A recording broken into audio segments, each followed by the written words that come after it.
Guys, welcome back. I hope you guys are doing well. So today we are going to talk more explicitly about Keynesian economics and how we're going to connect this back to our discussion from yesterday. Was simply to talk about how a lot of these ideas of kind of like a positive GDP gap and a negative GDP gap, and we're going the idea of a Keynesian cross and really the idea of like inflexibility with prices and wages and all this stuff.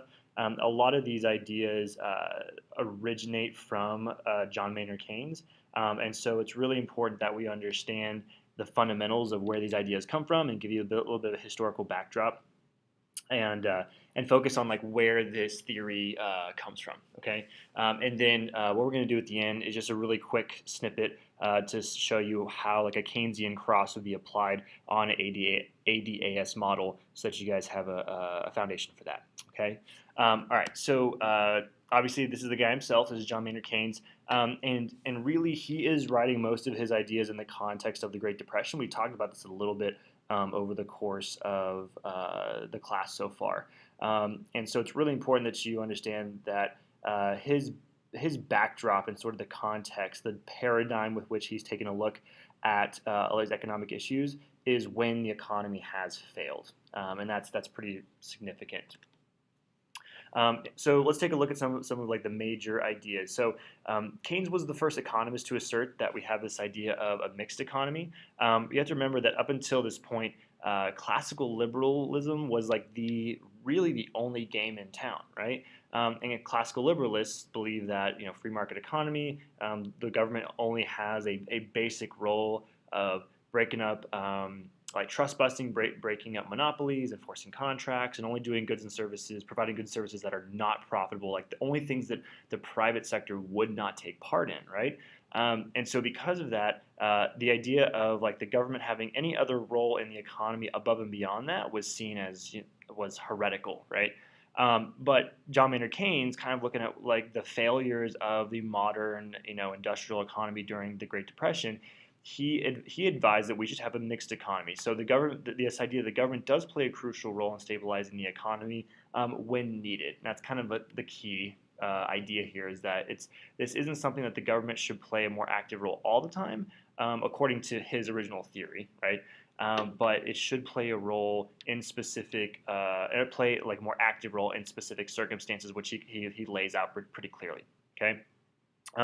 But prior to the Great Depression, right, there's this pretty common belief that it was impossible to have supply without demand and demand without supply. So how could you have people who want goods but not have enough, things to be provided, right? That didn't make sense. Or how could I have like a bunch of goods, ready-made products, but no one to buy them, which was actually the Great Depression scenario, right?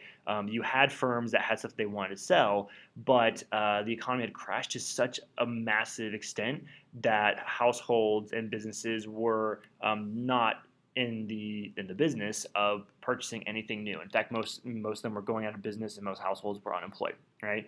And so this created a massive problem for classical liberalists because they, up until that point, they pretty much had an answer for everything. Like let the market fix itself. We got to let the business cycle go through its temporary phases, right? It's self-fixing. So we need to let the four flexibles go into action. We need to let the business cycle go into action. We need to let the free market, bounce back, and it will. And that was kind of their idea. But when the Great Depression happened, they threw up their arms when everybody was asking them, so like, how long do we have to wait? I don't know. What's your solution? Wait and see. Let the market eventually, over a longer period of time, sort of recover. And that was taking too long, and the situation was so severe that just wasn't an acceptable answer for people, right? And so you have situations like this, right? You've got individuals, and mind you, and we're talking about the majority, the vast majority of the middle class is unemployed, right? And so this is a very common sight during the Great Depression. Give you a little bit of perspective, right? So 50% of the value of all these produced items simply disappeared. The prices kept dropping on them because there's simply nobody would purchase them. No one had any income in order to purchase everyday household items. The unemployment rate got all the way up to 25% in 1993. All right. And when we take a look at urban families in general, we saw like home foreclosures like skyrocketing, right? Over 1 million urban families forced to foreclose and lost their homes, right? 1 million. And that's not 1 million people, that's 1 million urban families, right? $9 million in savings went down the drain when banks closed. So as banks went out of business, they no longer were able to guarantee those savings. And so even if you've done a really good job about financially sort of having a nest egg and saving up for your retirement and stuff like that, even those people are being impacted. So it almost impacted just about everybody, right? So with numbers as staggering as these, classical liberalist explanations about what to do just weren't going to pass muster. So in comes John Maynard Keynes, and in 1936 he writes his most famous work, The General Theory of Employment, Interest, and Money, and this is where he, like Adam Smith, right, lays out sort of his vision, his idea of kind of the appropriate way to manage an economy, and it's important to note that a lot of the ideas in here, a lot of these ideas are going to be very similar and things that Adam Smith would agree with, and also some stuff that Karl Marx would agree with, honestly, about some economic fundamentals, but he's going to focus on some stuff that they don't, okay? So in his general theory of employment, interest, and money, one of the kind of cornerstones of his work is this idea of what do entrepreneurs do? What do firms do with capital I economic investments, right? And so what he says is like, look, businesses determine whether or not they're willing to invest in themselves and make capital investments. And this is like really what most of the economy hinges on because it's like a big volume of the economy. And again, like that's not controversial, but that's like his focus. That's like where his attention is going. And Adam Smith, Karl Marx, they're like, well, yeah, I mean, capitalism, capital, firms are going to be like the driving cornerstone of this. And then his kind of next step, like the part two of this, is that he says that capital investments sometimes they get choked up. Like firms are not able to make what he called capital accumulations. They're not able to build up capital goods, and that whether it be hardware or software, they're not able to build up like the accumulation of stuff that they need because of this like really massive downturn in the economy. In situations like that where they can't build up the capital that they need in order to continue to go on, and they have to sell everything off. That's going to create a lot of issues, and that's like a separate situation that classical liberals really don't have an answer for. All right, and so this capital accumulation, I mean, think about it. If you own a business, your ability to stay in business is hinged upon your ability to accumulate all the capital that you see here, right? Your ability to have an economy of scale where you build up the wealth of having the factory building, all the machinery that you build up all over time, and yes, also like building up the skilled labor as well, like you see here. But really the capital goods is it's expensive, and over time you have to build it up in order to stay profitable, right? And that's what the challenge. Okay, so whenever we focus on his ideas and John Maynard Keynes' ideas, focusing on what are firms doing and how do they maintain their momentum to stay in business and continue to produce things, that's important because also another piece of this capital accumulation is they're the ones that are employing people. They are providing the vast number of jobs in industrial economy. Okay, so if you have all of these capital goods standing idle and they are not they're not being put to use, they're not being fully efficient, and also they're not putting incomes into the workers that work there. Those are all massive issues. Okay.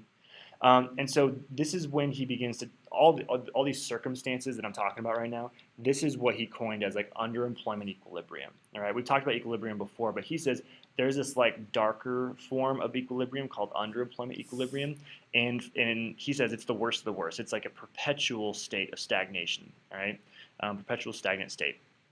And he says, even though we've got unemployed workers, we've got unused industrial equipment, there is no aggregate demand for this stuff, right? And so there are lots of people willing to work, and there's lots of stuff that can be used to make consumer goods, but there just straight up isn't the demand to get the economy going again, right? I mean, and obviously that's a pretty extreme situation, but this happened in the Great Depression. And so in that scenario, he's saying that those four flexibles that classical liberals were like super hyped up about, those self-righting properties of the business cycle are not, they're not functional. They're not working how they're supposed to work, right?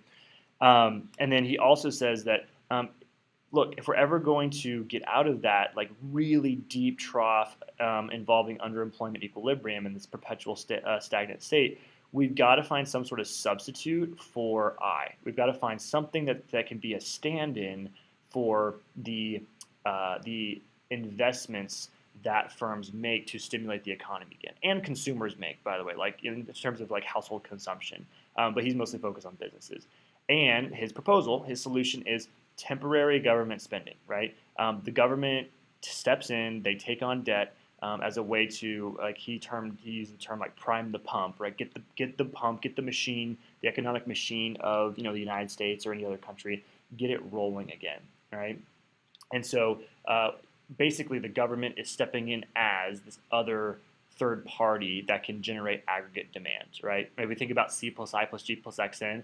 Well, if C is not working and I is not working, and XN is a pretty small number to begin with in terms of the overall economy, well, all we're left with is G. And that's kind of what he did too. He looked at that equation. He's like, look, it's got to be government spending.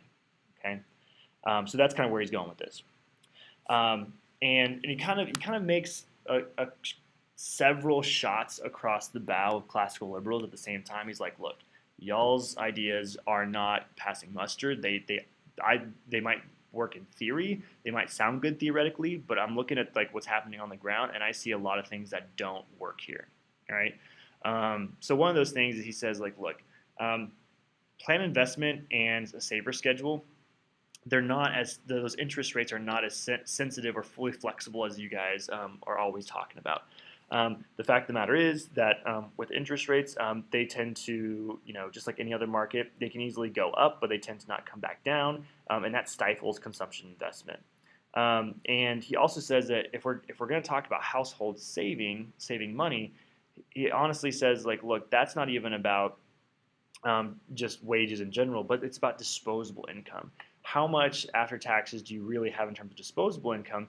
That's going to determine like that is more realistic in terms of the logic that households make. And you can see where he has a point, right? Like when people receive their paychecks, are they really making consumption and or savings decisions based off of just what interest rates are? Like if we think about like the CS relationship, when we think about Weddit, what do households really perceive an increase in wealth as? Is it my income on paper has gone up, or my income on paper after taxes, my take-home check, like my disposable income, has that gone up, right?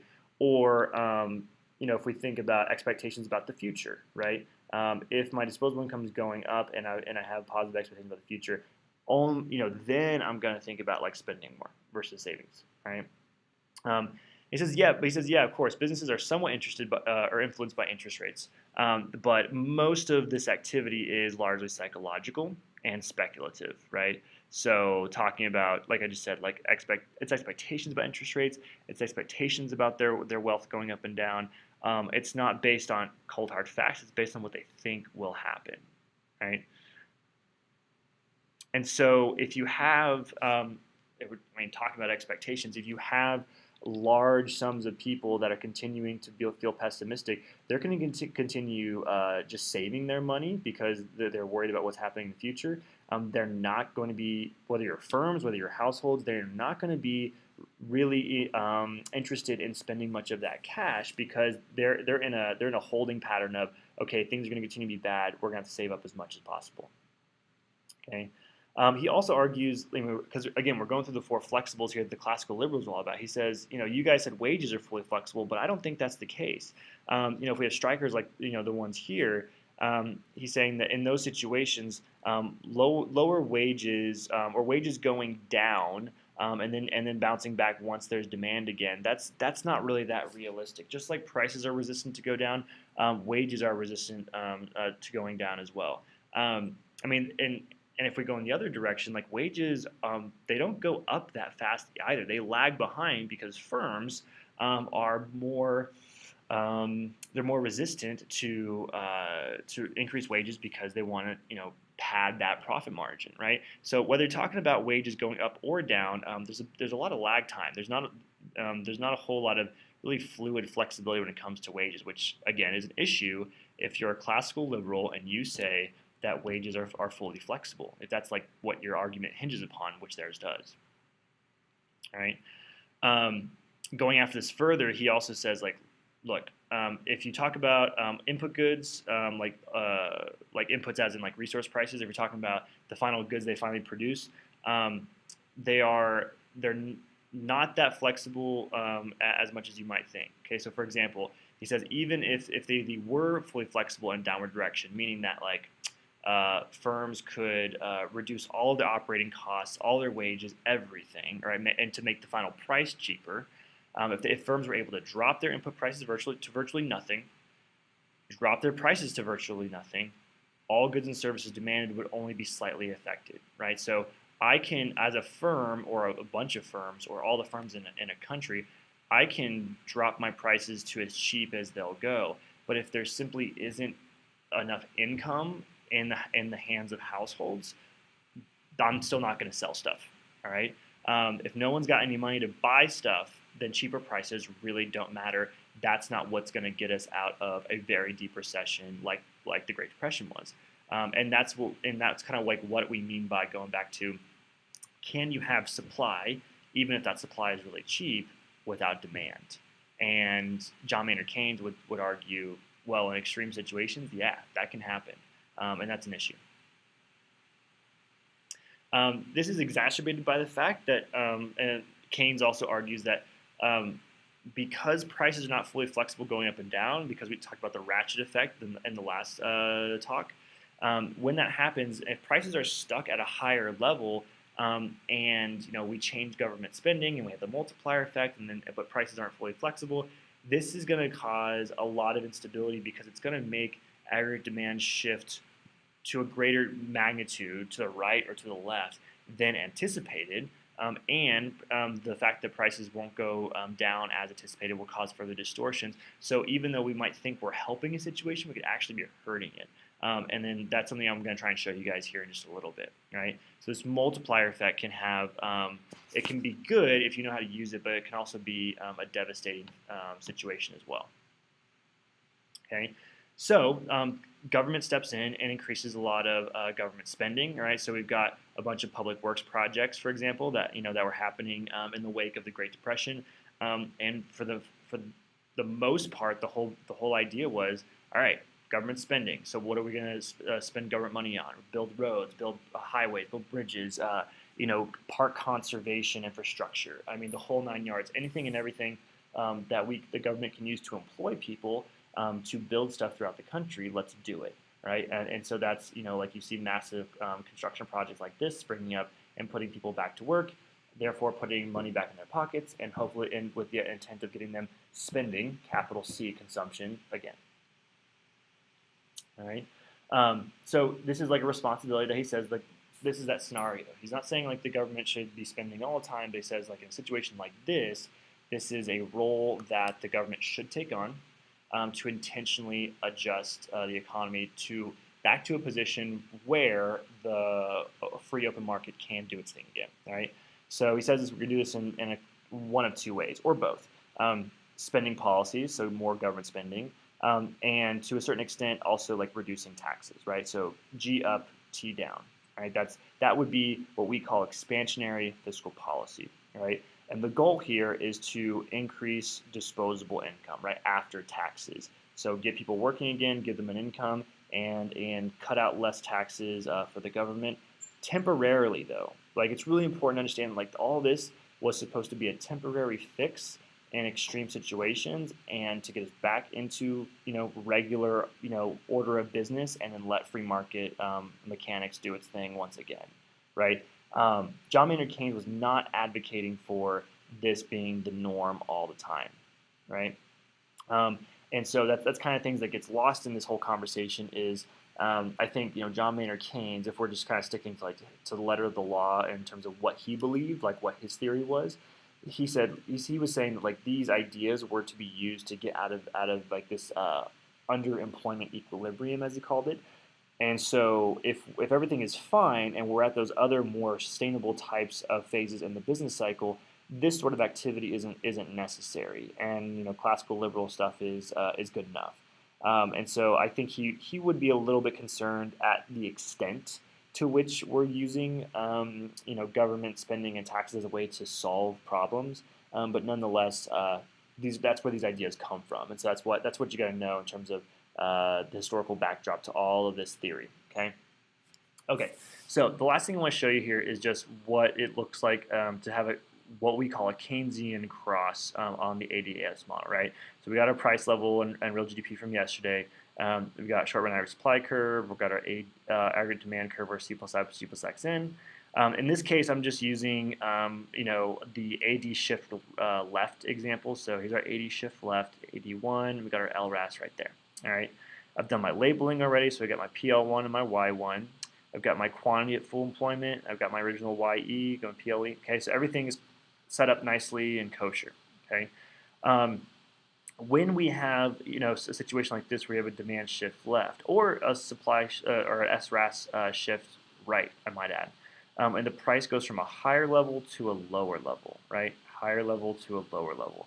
When that happens, we have to put in place a Keynesian cross. Now, this is regardless of whether you're in an economic camp that believes that ratchet effect is a thing or not, but we're establishing that we're kind of paying homage to the fact that some economists do believe that this is a thing. Okay, so we're going to draw a dashed line all the way across the model like this, and we're going to write Keynesian cross out here to the right. And we call it a Keynesian cross because you've got this line here and the LRAS here, and it looks like the cross.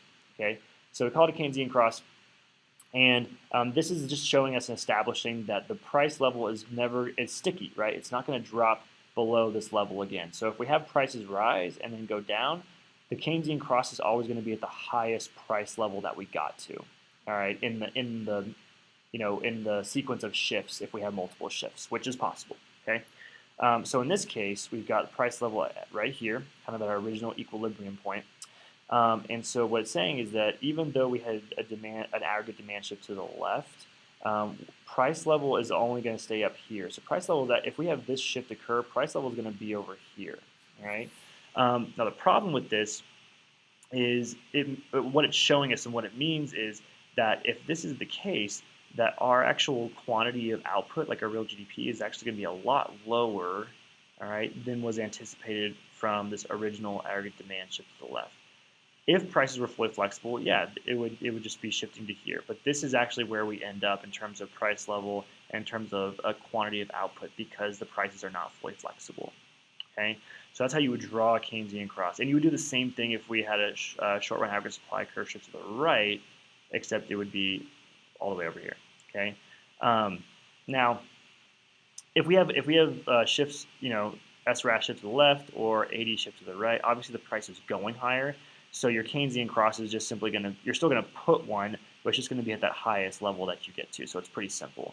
And then on your analysis, you're going to show, the difference, like we did yesterday. Like I gave you the examples. We're gonna have, with ratchet effect and without ratchet effect. But this Keynesian cross is sort of your specific delineation of where that ratchet effect is getting stuck. Okay. All right. So I want to go ahead and stop there today, and we'll just leave it at that. And we'll talk more in depth about Keynesian cross and other just different questions and scenarios that I could give you and throw your way with multiplier effect, with different inflationary peak or contractionary trough situations, like recessionary situations. And we'll do more of the application on Thursday. All right, so have a great day, guys, and I will catch up with you in a couple of days.